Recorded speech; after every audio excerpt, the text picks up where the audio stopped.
राघव चड्ढा आपका golden boy अब BJP में चला गया। साथ में हरभजन सिंह, स्वाति मालीवाल जैसे और एमपीज। राज्यसभा में प्रैक्टिकली आपकी पूरी पार्टी खत्म। और सबसे बड़ा ट्विस्ट, ये सब लीगल है और आज हम समझेंगे कैसे। लेकिन पहले समझो प्रॉब्लम क्या थी। हरियाणा में एक एमएलए था गयालाल, उसने एक ही दिन में 3 बार पार्टी चेंज की। क्या बक रहे हो? 3 बार एक दिन में।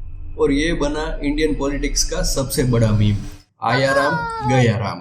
1985 से पहले इंडिया में एमएलए और एमपीज प्रैक्टिकली सेल पे थे। क्यों? जिसको जहां पैसा और पावर मिलता वहां चले जाते। डेमोक्रेसी का सीन बहुत ही खराब हो चुका था। इसको एड्रेस करने के लिए 1985 में राजीव गांधी सरकार ने एक अमेंडमेंट पास किया, 52nd कॉन्स्टिट्यूशनल अमेंडमेंट एक्ट। और कॉन्स्टिट्यूशन में एक शेड्यूल ऐड हुआ, 10th शेड्यूल। इसका सिंपल फंडा था, आप जिस पार्टी के साथ इलेक्शन जीते उसी पार्टी के साथ रहो, वरना आपकी सीट कैंसिल।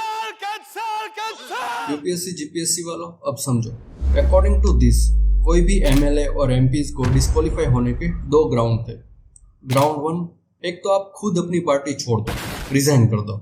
आपने पार्टी से रिजाइन किया और आपकी सीट कैंसिल। ग्राउंड 2, अगर आप पार्टी के व्हीप के अगेंस्ट में वोट करते हो फिर आपका गेम ओवर, फिर भी सीट जाएगी। इसका मतलब ये है, अगर पार्टी ऑफिशियल्स ने बोला है ऑप्शन ए पे वोट करो और आप ओवर स्मार्ट बनने की कोशिश करो और ऑप्शन बी पे वोट करो, गेम ओवर, आप डिस्क्वालीफाई। 2 स्पेशल केस भी है, इंडिपेंडेंट कैंडिडेट और nominated members. Independent candidate election जीतने के बाद कोई पार्टी ज्वाइन करे तो seat cancel. Nominated members election जीतने के 6 महीने बाद कोई पार्टी ज्वाइन करे तो सीट कैंसिल। अब तुम सोच रहे होंगे, अगर रूल्स इतने स्ट्रिक्ट है तो ये पॉलिटिशियंस आराम से पार्टी बदल कैसे ले? तुम लोग पागल है क्या? Welcome to the loophole. Exceptions.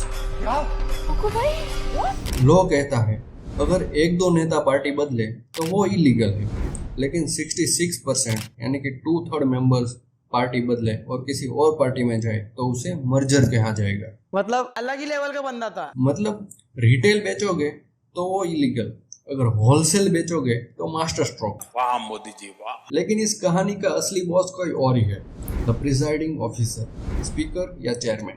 किसको डिस्क्वालीफाई करना है, किसको नहीं करना है, ये डिसीजन द प्रिसाइडिंग ऑफिसर का होता है।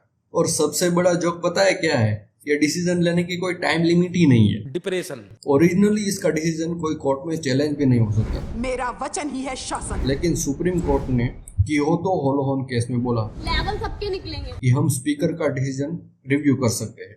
But the sad part is, जब तक डिसीजन आता है सरकार का 5 साल का टेन्योर ही खत्म हो जाता है। सो कंक्लूजन क्या निकला?